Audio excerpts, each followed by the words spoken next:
Le holisme. Alors, je reviens à Dumont, alors, parce que je peux peut-être faire ça mieux que ça. Donc, il faut partir de cette idée. C'est une idée très complexe. C'est pour ça que j'ai du mal un peu à l'exprimer par oral. Par écrit, c'est plus facile, mais par oral, c'est une idée très complexe que le fait hiérarchique, c'est-à-dire ce qui se passe dans la hiérarchie, hein, cette disjonction entre le pouvoir et la hiérarchie,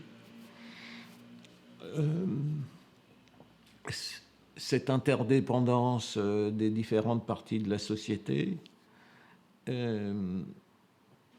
c'est très difficile à exprimer dans notre langue, dans un seul langage. On est obligé d'utiliser plusieurs mots.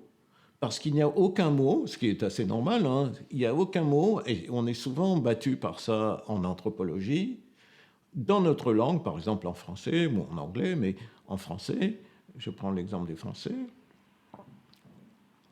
il y a des choses qu'on ne peut pas exprimer. On peut les exprimer, bien sûr, mais on ne peut pas les exprimer par un seul mot, ou par une seule, comment dirais-je, un seul fil de pensée. On est quelquefois obligé, pour exprimer des faits qui se produisent en Nouvelle-Guinée, je parle, ou en Inde, ou etc., d'utiliser plusieurs angles d'attaque en même temps.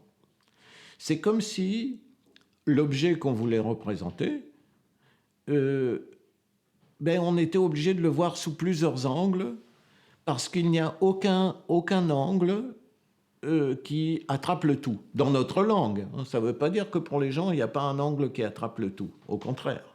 Mais dans notre langue, cet objet-là, il est complexe, et en tout cas, il n'y a pas de manière de l'aborder du point de vue d'un Français d'une seule manière. On est obligé d'additionner plusieurs points de vue. Donc c'est le cas de la hiérarchie. La hiérarchie, c'est une question d'ordonnancement, mais ce n'est pas un ordonnancement comme chez nous. Ce n'est pas un ordre de commandement. C'est surtout ça qu'a dit Dumont. La hiérarchie, ce n'est pas un ordre de commandement. Il ne s'agit pas de savoir qui a le pouvoir sur qui.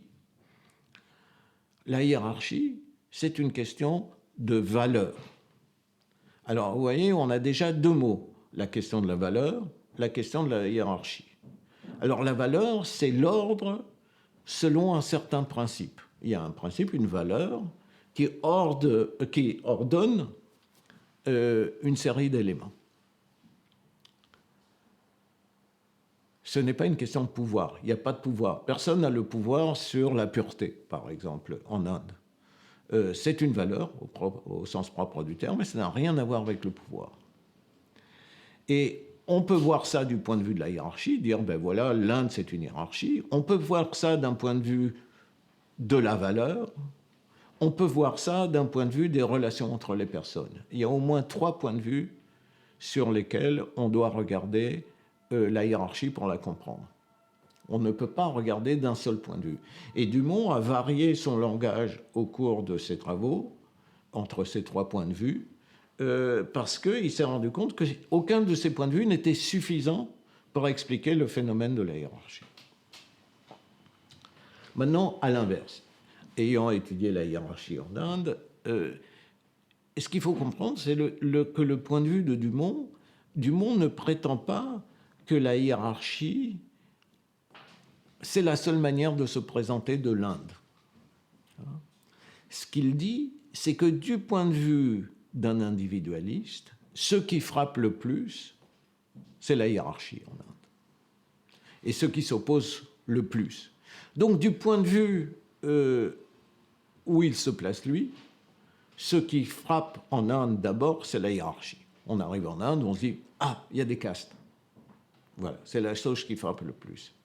Mais ça ne veut pas dire qu'il n'y a pas d'autres aspects dans l'Inde qui sont secondaires de notre point de vue, mais qui sont très importants pour les Indiens. Ça n'a aucun rapport. Mais du point de vue de la comparaison s'établit entre l'individualisme et la hiérarchie.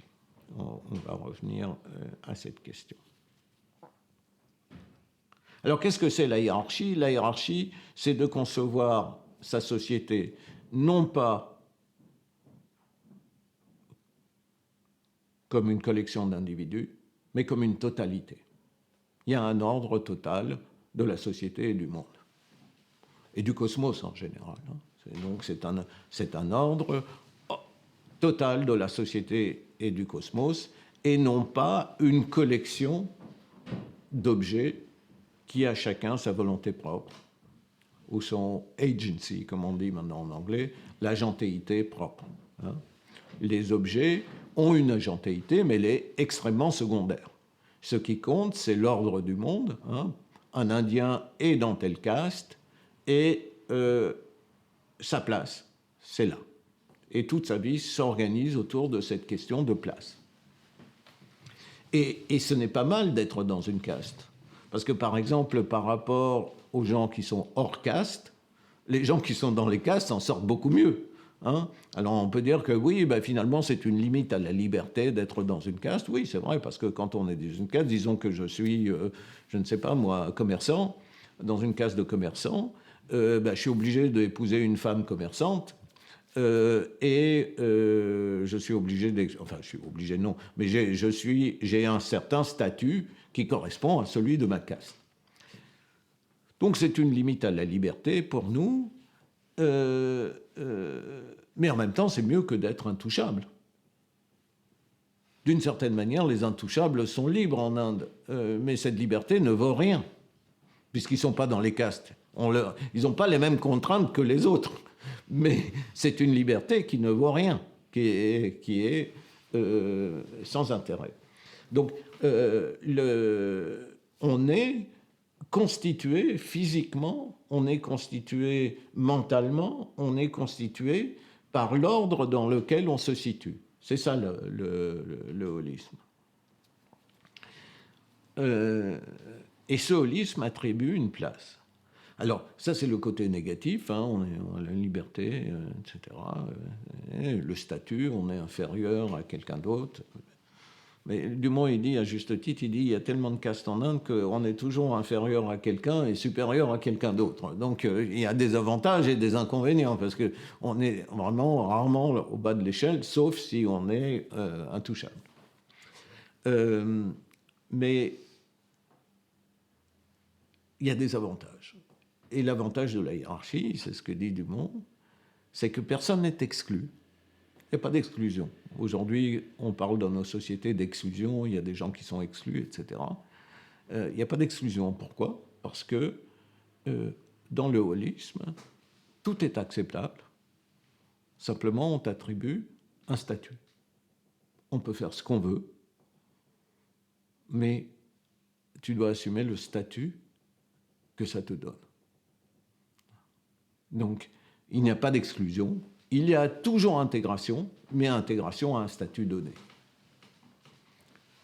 Donc, on voit bien comment c'est différent, le mécanisme. C'est entre inclusion, exclusion et intégration à un statut donné. Et d'ailleurs, Dumont dit, en général, il a fait un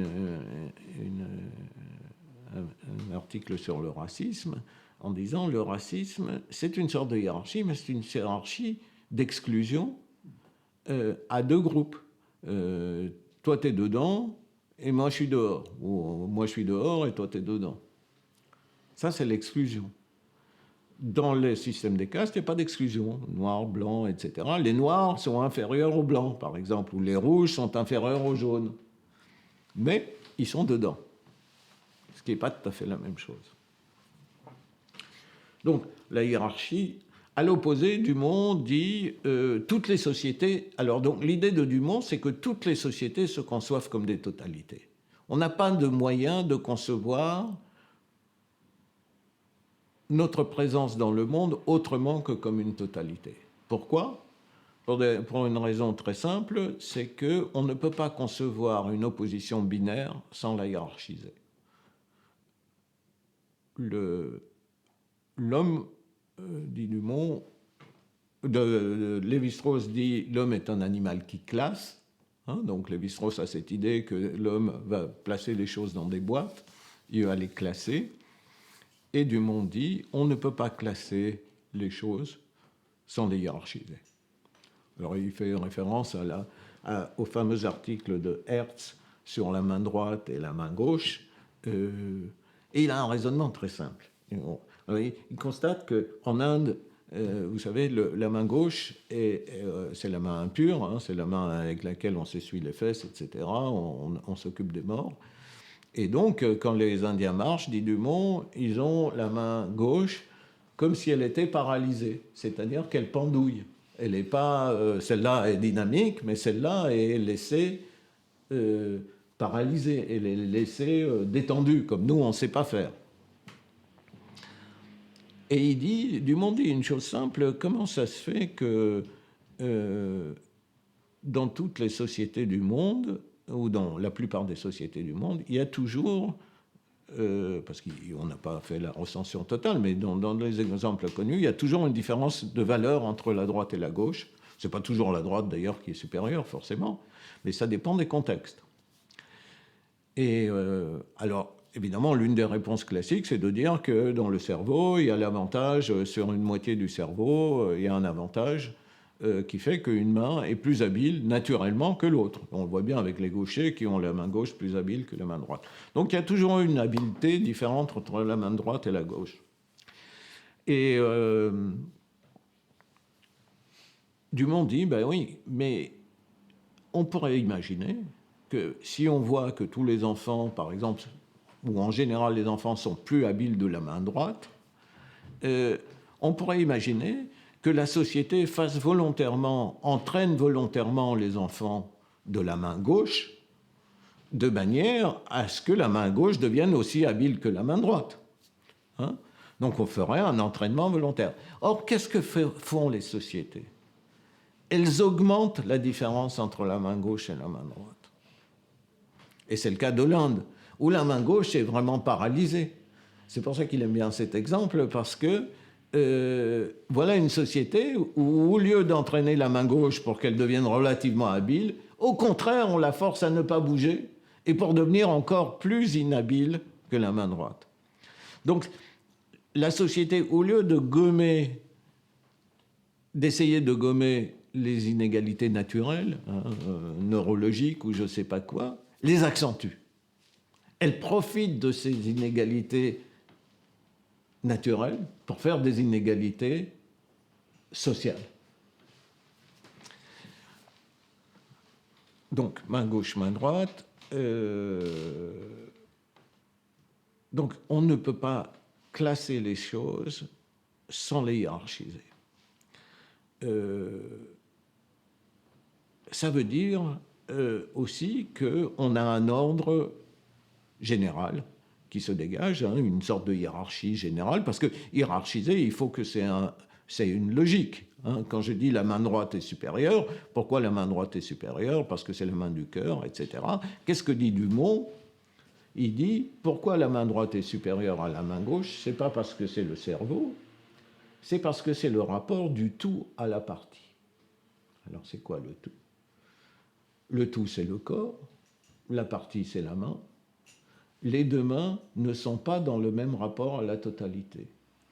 La main droite est égale au tout, à la totalité du corps.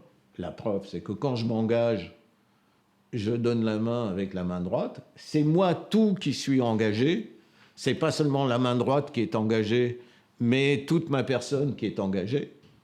Si je donne la main gauche, j'ai juste donné la main gauche. Donc, il y a une des mains qui tient la place du tout et l'autre main qui tient juste la place d'elle-même. L'autre exemple très classique, c'est Adam et Ève. C'est l'exemple qui donne Adam et Ève. Adam, quand il est tout seul, quand Dieu le crée tout seul, il est tout, puisqu'il n'y a rien à côté de lui. Et puis il y a une deuxième partie où il est Adam face à Ève.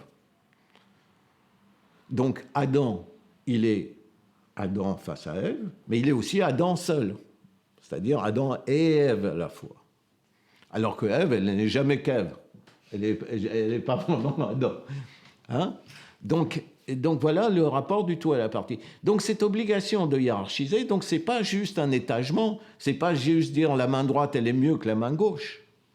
C'est pas ça la hiérarchie de Dumont. C'est pas juste un étagement avec des choses mieux et des choses moins bien. Ça, c'est de la stratification, c'est autre chose. Ce qui compte là-dedans, c'est qu'il y a toujours un des éléments qui tient la place du tout. Et en l'occurrence, la main droite, ou Adam, ou les brahmanes, qui tient la place de l'ensemble des castes. Rapport du tout à la partie. Au revoir. Ça veut dire aussi, rapport du tout à la partie, ça veut dire aussi que les sociétés se conçoivent comme des tout. Et que chacun des éléments, par exemple les individus, mais pas seulement les individus, les institutions, etc., sont des éléments à l'intérieur d'un tout, c'est-à-dire en relation à ce tout. D'accord. Alors, Dumont commence à étudier l'individualisme. Et qu'est-ce qu'il dit sur l'individualisme? Donc, il l'étudie dans le cadre de l'économie, et puis dans le cadre, on viendra aux Allemands après. Il dit, en général, toutes les sociétés se pensent comme des totalités. Dans l'individualisme, il y a quelque chose d'exceptionnel qui se produit, c'est-à-dire que la totalité n'est plus posée sur la société, mais elle est posée sur l'individu. C'est l'individu qui est la totalité. C'est une totalité autosuffisante qui possède sa propre volonté et elle n'a besoin de rien. Elle n'a besoin de personne autour d'elle. Un individu n'a besoin de personne autour de lui.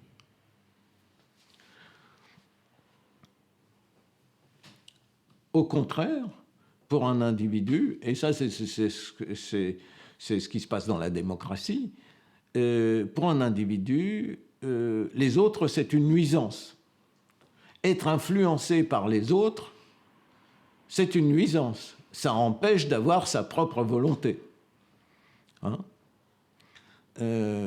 Et pendant très longtemps, en France, par exemple, les femmes n'ont pas voté. Vous savez qu'en France, les femmes n'ont acquis le droit de vote qu'en 1945 ou 1946. Elles ont voté en 1946, mais elles l'ont acquis en 1945. Et le raisonnement était que les femmes allaient être tout le temps influencées par leur mari ou par leur père, et donc on ne pouvait pas les faire voter. Ce n'étaient pas des vrais individus, parce qu'elles étaient sous la dépendance de leur père ou de leur mari. Et c'est d'ailleurs l'une des raisons pour laquelle on a créé l'école obligatoire en France, pour que les filles puissent aller à l'école de manière à devenir des vrais individus, comme les hommes, et pouvoir voter de manière indépendante de leur mari et de leur père. C'était l'une des raisons de l'école obligatoire fondée en France. Donc, pour les individus, les autres, c'est une nuisance. C'est quelque chose qui limite sa propre volonté. L'individu est une totalité, et nous concevons la société comme le résultat des volontés individuelles. D'ailleurs, ça, le vote, c'est comme ça, on se rassemble, on vote, et puis on élit quelqu'un qui dirige tout le monde. Les individus sont en principe tous égaux. Ça, c'est une des caractéristiques fondamentales de l'individualisme, dont les individus sont en principe tous égaux. Alors on a vraiment évidemment beaucoup de problèmes, parce que c'est juste en principe qu'ils sont égaux, parce qu'on sait bien quand on sort dans la rue qu'ils ne sont pas tous égaux, ça se voit comme le nez au milieu de la figure. Donc il y a un problème entre notre théorie et la pratique de cette chose-là. Et puisque les individus sont libres et égaux, la seule manière de les contraindre, c'est le pouvoir, n'est-ce pas? On n'a pas d'autre moyen. Le pouvoir, on appelle le pouvoir cette chose qui permet de contraindre les individus. Et donc, si on veut faire quoi que ce soit, la seule manière, c'est de contraindre les gens avec du pouvoir. Alors c'est soit un pouvoir sympathique, hein, comme la démocratie, soit un pouvoir antipathique, comme la dictature, ou je ne sais pas quoi, mais de toute façon, on est obligé de passer par la question du pouvoir. Et d'ailleurs, Marx lui-même parlait de ça, hein, enfin Rousseau, Marx, etc., où la propriété était quelque chose qui créait la nécessité du pouvoir et le fait de contraindre les individus à l'aide du pouvoir. Dumont dit tout ça c'est bien, c'est ça notre théorie de la société et c'est la théorie de l'individu. Alors il dit, ceci est une exception. Toutes les sociétés au monde, ou la plupart d'entre elles, parce qu'il n'a pas tout étudié, toutes les sociétés, ou la majorité des sociétés, c'est ça qu'il dit, parce qu'il est beaucoup plus malin que je le suis. Il dit jamais tout, il dit toujours la majorité. La majorité des sociétés se pensent toujours comme des totalités. L'Occident est une exception. Pour des raisons historiques, sur lesquelles on reviendra tout à l'heure, mais l'Occident est une exception. Et la manière dont nous concevons l'individu, ça n'a rien à voir avec les personnes. Hein. Dumont dit qu'il y a des personnes partout dans le monde. Mais l'individu, c'est une manière de concevoir la personne qui lui attribue autonomie, liberté et égalité. C'est pas l'individu, c'est pas la personne. La personne, c'est la personne empirique. Il y a des personnes partout, en Inde, en France, en Chine, etc. Mais l'individu, nous sommes les seuls en Occident à avoir une notion de l'individu comme libre, égal et autonome.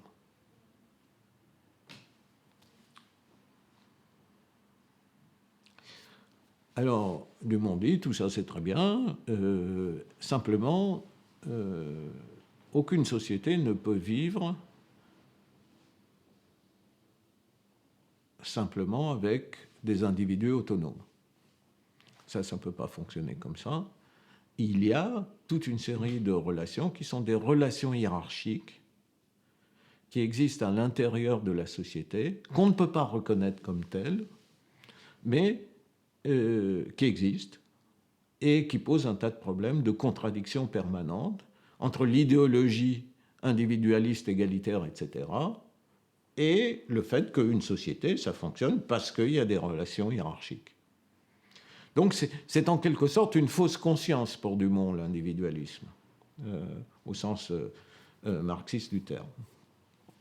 Alors, l'exemple classique, si on veut, c'est la parenté. Hein. En principe, chez nous, on devrait traiter tout le monde également.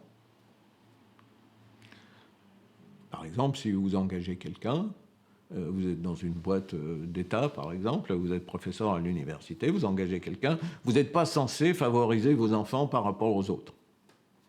Vous êtes obligé, normalement, de le juger également. Ce qu'on fait en général. Par contre, dans la vie normale, il est clair que tous les parents favorisent leurs enfants. Moi, je donne du fric à mes enfants et je ne donne pas des frics aux enfants des voisins. Peut-être qu'ils en ont plus besoin que mes enfants à moi. Hein? Si je voulais être vraiment égalitaire, c'est ça que je ferais. Or, je ne le fais pas. Je donne de l'argent à mes enfants et quand je vais mourir, c'est eux qui vont hériter de moi et pas les enfants des voisins qui en auront peut-être plus besoin aussi. Alors, comment parler ça? Qu'est-ce que c'est cette relation qu'il y a entre moi et mes enfants? Alors, évidemment, il y a une relation biologique. Bon, mais la relation biologique ne justifie pas l'entorse à l'égalité. Il y a certainement une relation biologique entre moi et les voisins aussi. Ce n'est pas une relation de descendance, mais on est constitué des mêmes gènes, on partage probablement une grande partie de nos gènes, etc. Alors, comment parler de cette relation? Pourquoi est-ce que, non seulement c'est justifié d'aider vos enfants, mais c'est même encouragé. Hein? Si je n'aidais pas mes enfants et je les foutrais dans la rue parce qu'ils ne sont pas assez performants, par exemple, Oh, ben, je trouve qu'ils ne sont pas comme il faut, je vais en prendre d'autres qui sont plus performants. Ben, je serais considéré comme un monstre. Mais pourquoi? Du point de vue de l'égalité, ce serait parfaitement cool. Comment faire fonctionner ces deux choses ensemble? Alors, l'autre domaine où c'est très évident, c'est l'art. Il y a des choses qui sont plus belles que d'autres. Qu'en dire? Alors, je sais bien qu'on peut faire une théorie en disant oui, c'est les musées qui, en achetant des œuvres de machin et de bidule, fait monter les prix, et donc ce qu'on considère comme plus beau, hein, j'ai lu Bourdieu aussi, hein, ce qu'on considère comme plus beau, c'est ce qu'une catégorie sociale huppée considère comme beau. C'est la théorie du goût, Bourdieu, etc., etc. Mais n'empêche que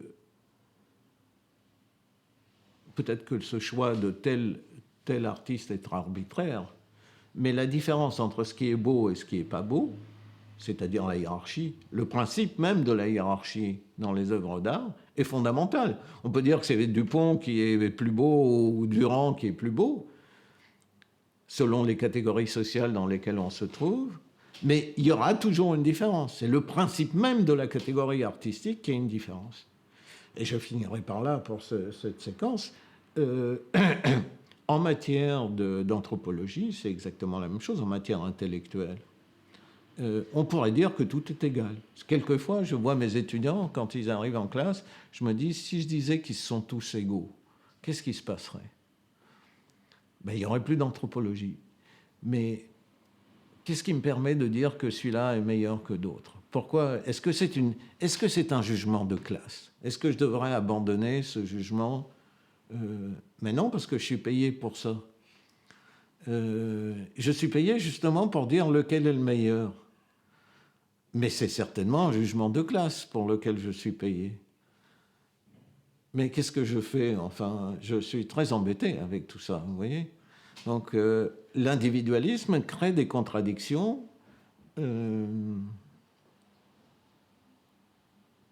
parce que c'est une sorte de fausse conscience et qu'elle n'accepte pas la hiérarchie qui est dans elle.